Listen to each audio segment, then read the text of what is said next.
संयोगिता को जब मंडप पर लाया गया तो वो कालू को देखकर घबरा गई और अपनी माँ से बोली, माँ मैं ये शादी नहीं करना चाहती। माँ आप लोग मेरे साथ ऐसा क्यों कर रहे हैं? मैं आपकी ही तो बेटी हूँ। माँ मैं नहीं करना चाहती ये शादी। पर किसी ने भी उसकी बात नहीं सुनी और रमा ताई और दादी उसे खींचते हुए मंडप की तरफ ले गई। उसके माता पिता को उसके लिए बुरा लग रहा था, पर उन्हें लगा कि वही उसकी नियति है और उसके माता पिता होने के नाते वो उसके लिए जो कर रहे हैं वो एकदम सही है। जब संयोगिता को मंडप की ओर खींच कर ले जाया गया तो वो बेहोश हो गई। उसके बेहोश होते ही सभी घबरा गए। अब क्या होगा? शादी कैसे होगी? पर इसका रास्ता भी दादी ने ढूंढ लिया था। दादी ने कहा, सौरभ तू इसे गोद में उठा और गोद में उठाकर फेरे ले ताकि शादी की सारी रस्में अच्छे से पूरे हो जाए। आज तो मैं इसकी शादी कराकर ही रहूँगी। बहुत हो चुका है इसका नाटक। पहले अपने होने वाले को पति को खा गई और अब जब कोई इससे शादी करने को तैयार हुआ है तो अब नखरे कर रही है। क्या इसके लिए कोई आसमान से उतर कर राजकुमार आएगा? ये एक अभागी है और एक अभागी के लिए ऐसा पति भी मिल जाए तो वो भी बहुत बड़ी बात है। दादी की बात मानकर सौरभ ने संयोगिता को गोद में उठा लिया और मंडप की तरफ बढ़ चला। जब शादी की रस्में शुरू होने वाली थी और जब सौरभ ने संयोगिता को गोद में उठाकर फेरे लगाने शुरू किए तभी किसी की कड़कते ही आवाज आई, रुको, ये शादी नहीं हो सकती। सभी लोगों ने हैरान होकर पीछे देखा तो वहां पर एक अधेड़ उम्र का आदमी और उसकी पत्नी खड़े थे। ये लोग तो बिल्कुल भी जाने पहचाने नहीं थे और उन लोगों का रुतबा और उनके कपड़े देखकर लग रहा था कि वो किसी बहुत अमीर घराने से आए हैं। पर उनका संयोगिता से क्या लेना देना? सभी लोग उन्हें हैरानी से देखने लगे। सौरभ ने कहा, ए बुड्ढे, कौन है तू? चल अपना काम कर। तो उसकी ऐसी भाषा सुनकर दादाजी को बड़ा गुस्सा आया, पर जब उन्होंने संयोगिता को इस हाल में देखा तो उन्हें उसके लिए बहुत बुरा लगा। कहाँ वो उस लड़की को अपने घर की बहू बनाना चाहते थे और कहाँ उसके घर वाले ज़बरदस्ती एक बुड्ढे के साथ उसकी शादी कर रहे हैं। संयोग के दादा दादी का रुतबा देखकर दादी को भी पता चल गया कि वो ऐसे लोग हैं जिनसे पंगा लेना वो अफोर्ड नहीं कर सकते। तो उन्होंने आंखें दिखाकर सौरभ को चुप कराया और उनके पास आकर बोली, जी साहब, आप लोग कौन हैं और आप लोगों को इससे क्या मतलब है? आप लोग जाइए, अपना काम कीजिए और हमें अपना काम करने दीजिए।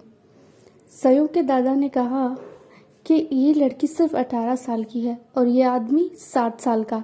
ये इसके पिता की उम्र से भी बड़ा है। क्या आप लोगों को नहीं लगता कि आप इसके साथ गलत कर रहे हैं? तब दादी ने कहा, जी गलत नहीं कर रहे हैं, हम उसके घर वाले हैं और हमसे ज़्यादा अच्छा बुला उसका कौन ही जान सकता है। जिस लड़के से इसकी शादी होनी थी इसके मांगलिक होने के कारण उसकी शादी के पहले दिन मृत्यु हो गई और आज उस लड़के की 13वीं है। अब इस मनुष्य से कोई भी शादी नहीं करना चाहता, तो इसीलिए मुश्किल से हमें ये लड़का मिला है और अब हमें इसकी शादी कराने दीजिए। दादा ने कहा, जो भी हो, पर मैं ये शादी नहीं होने दूंगा। तो इस पर सौरभ बोला, तो क्या हम सारी जिंदगी से घर पे बिठा कर रखेंगे या तू करेगा शादी? सौरभ के पिता भी बीच में आ गए। सौरभ की ऐसी बातें सुनकर दादाजी को पता नहीं क्या हुआ और उन्होंने कहा कि हाँ, इसकी शादी मैं कराऊंगा। उनकी ऐसी बातें सुनकर सब हैरान रह गए। भला इस मनहूस से कौन शादी करना चाहेगा?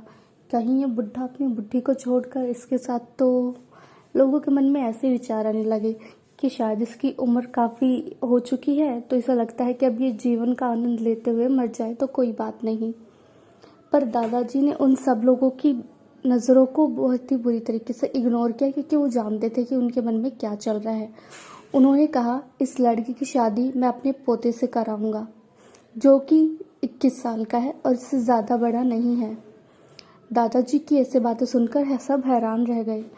रमा ताई को तो एकदम से झटका लगा। पहले उसे एक अच्छी नौकरी वाला लड़का मिल गया था और इन लोगों के रुतबे से देखकर लग रहा है कि ये लोग बहुत अमीर घराने से हैं। तो उन्होंने अपना पासा फेंका और दादी से बोली, दादी ये बकवास कर रहे हैं, ये संयोगिता को जानते ही हैं, इन्हें क्या मतलब है? ये इस लड़की से, इस गरीब घर की लड़की से अपने पोते की शादी क्यों कराएंगी, ज़रा पूछे इनसे। दादी ने कहा, क्या आप इसे जानते हैं? तो आप हमें जानते हैं, तो आप क्यों करना चाहते हैं इससे शादी? तो इस बात पर दादाजी बोले कि मुझे इंसानों की परख है और मुझे लगता है कि ये लड़की बहुत भोली और अच्छी है और मैं चाहता हूँ कि ये हमारे घर की बहू बने। आप लोग ये शादी रोक दीजिए, नहीं तो मैं पुलिस बुलाऊंगा। मैं आप लोगों को बता दूँ, देखिए ये कोई दिखावे की बात नहीं है, पर मैं कपूर खानदान का हेड हूँ। आप लोग जानते हैं ना कपूर फैमिली, जो राजस्थान की सबसे बड़ी अमीर फैमिली में से एक है। सब लोग जानते थे वहाँ पर कपूर फैमिली को। उनका बहुत अच्छा बिजनेस था। उस कस्बे के बहुत सारे लोग उनके यहाँ मजदूरी करके अपना पेट पालते थे, पर उन्हें भरोसा नहीं हो रहा था आखिर इतने बड़े परिवार का मालिक एक छोटी सी गरीब घर की लड़की से शादी क्यों करवाना चाहेगा। सब लोगों की बोलती बंद हो गई। आखिर उनकी धमकी कोई गीदड़ बक की तो नहीं थी ना। तो सब लोगों ने उस शादी को वहीं रोक दिया। दादा दादी के साथ कहते हुए निकल गए कि अगर आप लोगों ने अब भी उसकी शादी कराई तो इसका अंजाम अच्छा नहीं होगा। ये कहकर दादा दादी बाहर निकल गए और उन्होंने फ़ोन कर वहाँ पर पुलिस को भेज दिया कि कहीं वो पीछे से संयोगिता की शादी ना करा दे।